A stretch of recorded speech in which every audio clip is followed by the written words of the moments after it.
Hi everyone!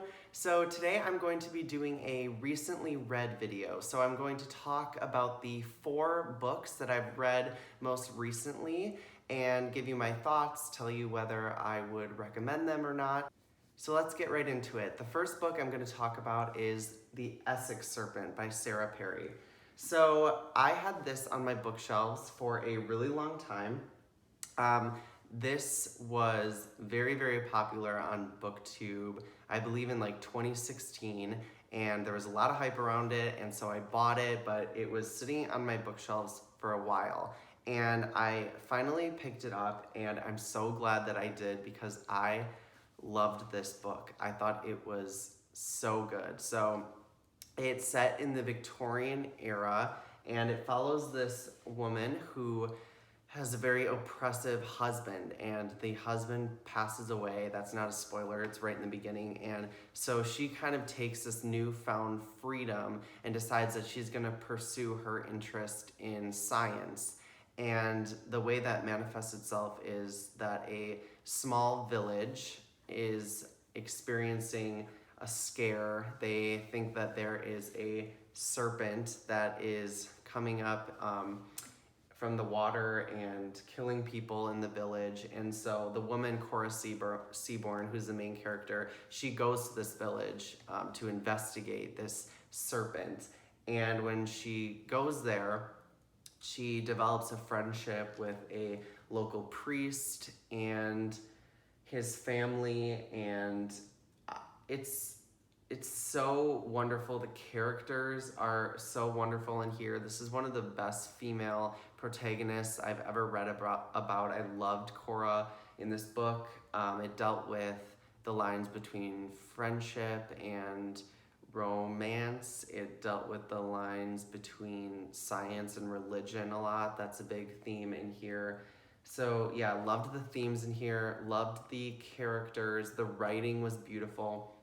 And there's kind of this air of mystery throughout the book. You don't really know what's going on, if there is a serpent that is killing people, because there are people that are going missing, and just some odd things going on in this village. And so there's some mystery throughout that's pretty compelling. And I think the idea of this evil serpent, the possibility of it, kind of adds a mythical element to the book, even though it's definitely not a fantasy novel. And so I thought that was really interesting. I loved this book. I would definitely recommend it.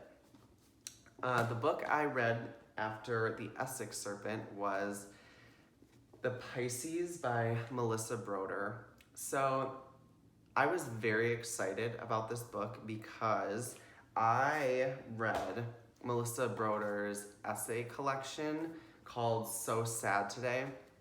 So for anyone who doesn't know, Melissa Broder started a Twitter account called So Sad Today, and it kind of gained a following and it became really popular. A lot of celebrities followed it, and it was just kind of this very darkly humorous Twitter account that kind of made light of dealing with things like depression and anxiety.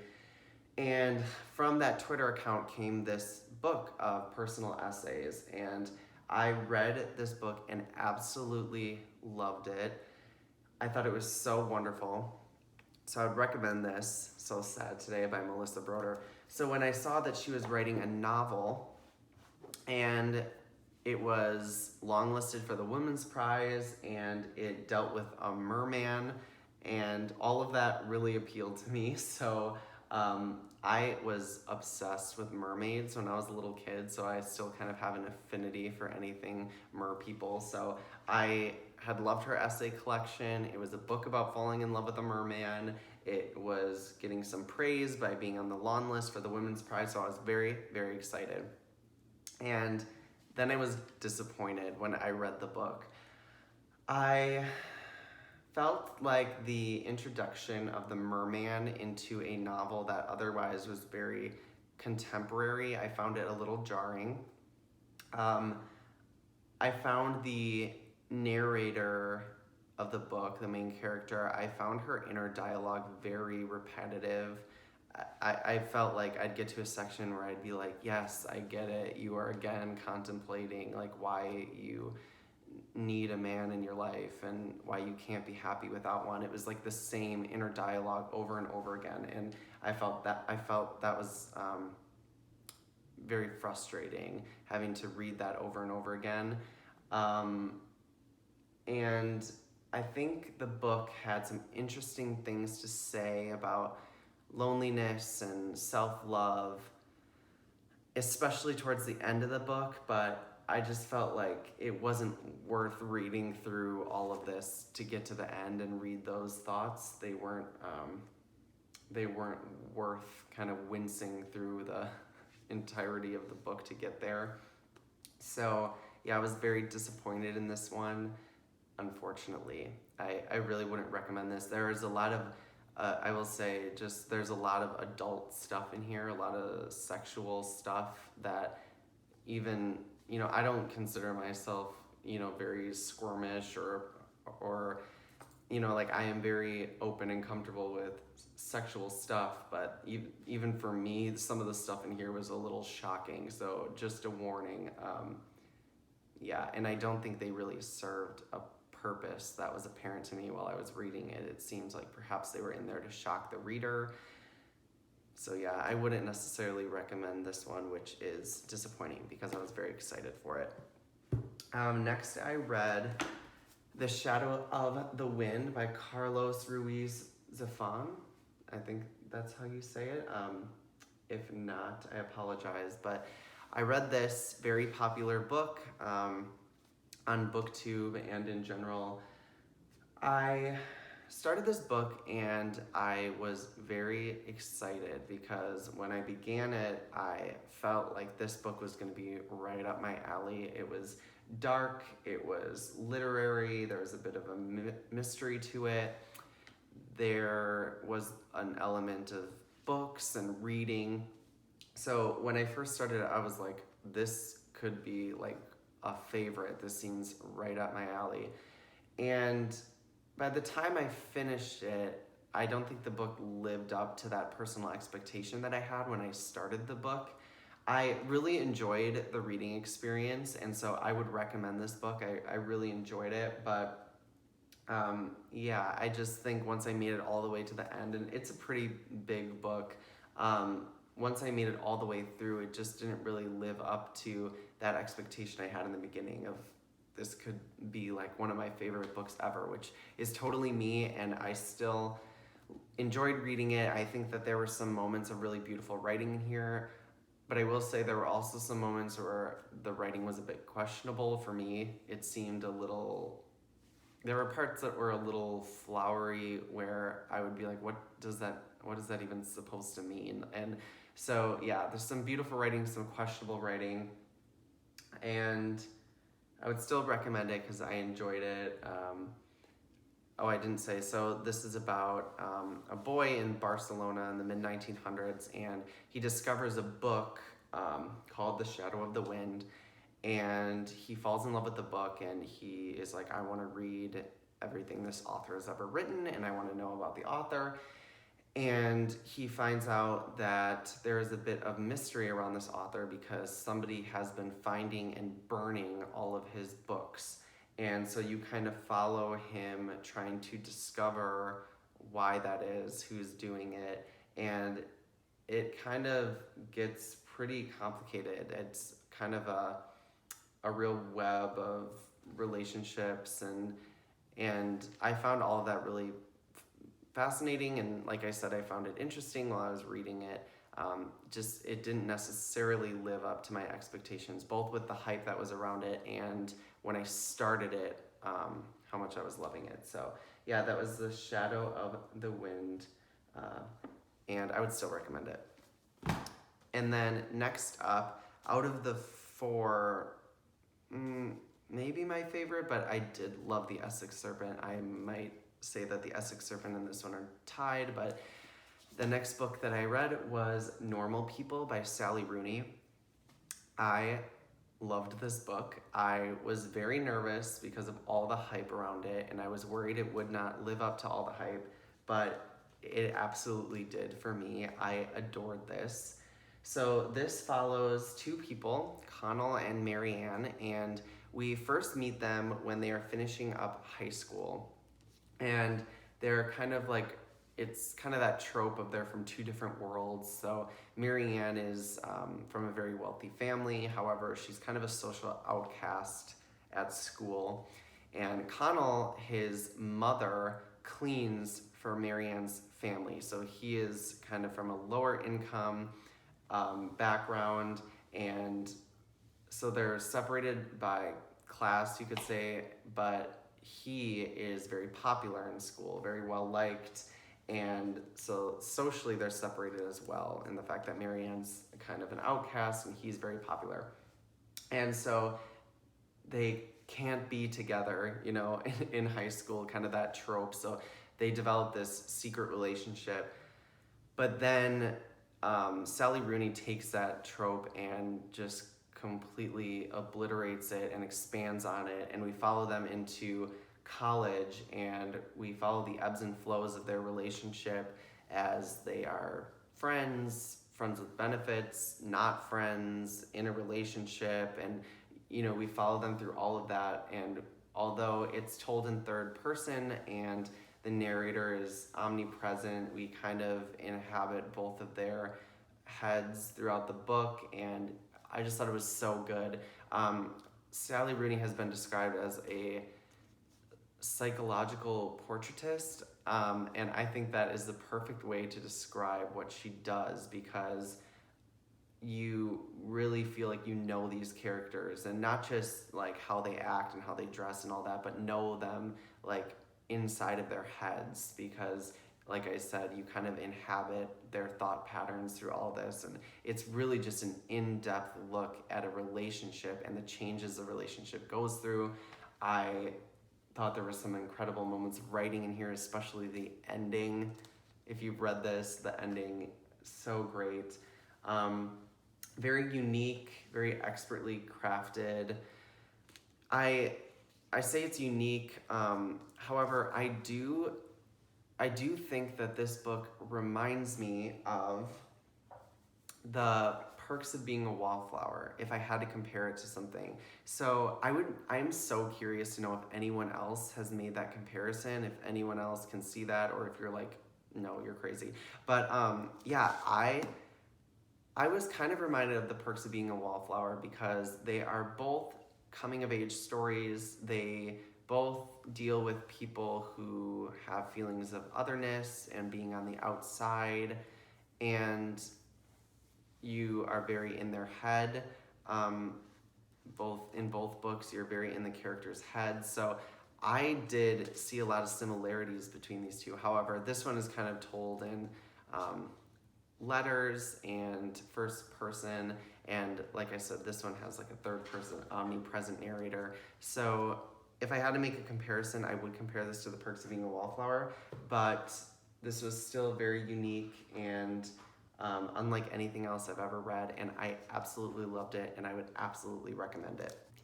So I'm only 3 videos into my booktube channel, and it's already becoming a thing that I forget to say stuff and then I have to come back. So I'm back to talk about a book that I forgot to include that I read recently, and that's because more so than any of the other 4 I talked about, this was a very negative reading experience for me. So let's just get into it. So the last book I read was The Velvet Rage, Overcoming the Pain of Growing Up Gay in a Straight Man's World. So I'm going to try my best not to turn this into a rant and to keep it short. And part of that is because I'm not really interested in discussing this book with anyone who is not a gay white man. And I'm only saying that because this book is specifically written for gay white men, which I don't think necessarily is a problem. I think it's written from this author's A lot of it is drawn from this author's personal experience, and he is a gay white man. And he says that that is who this book is for. In the beginning, he says it's not for gay women. He says that it's not for straight men. And since there is nothing in here about how race intersects with being queer, I would also say that this is not for people who are gay or men who are gay but who are also people of color, because there is no mention of how race can make your experience as a queer person even more of a struggle. So yeah, I wouldn't really feel comfortable discussing this book with anyone who is not a white gay man, because that's specifically who it's written for. The author tells you that. First of all, I probably have not said this on my channel. I am gay. I'm a gay white man, and so based on who this author wrote this book for, this should be a book for me. However, I felt completely alienated reading this book because the experiences that he claims are the experiences of every gay man, I did not relate to. And I felt alienated by that. Like, he was saying, this, what's in here, this is the gay experience. And if you have not had these experiences, then, well, everyone else has. So you're not the typical gay man. I felt a lot of stereotypes were perpetuated in this book about hypersexuality, about not being able to sustain a long-term relationship, about not having a positive dynamic with your parents. I know that I probably have not, see, I'm getting into things that I said I really, I know that I have not had the typical gay experience, in the fact that mine was very positive. I came out very young, my parents were very accepting, I have had long-term relationships, all the things that in this book the author claims are impossible and not part of the gay experience.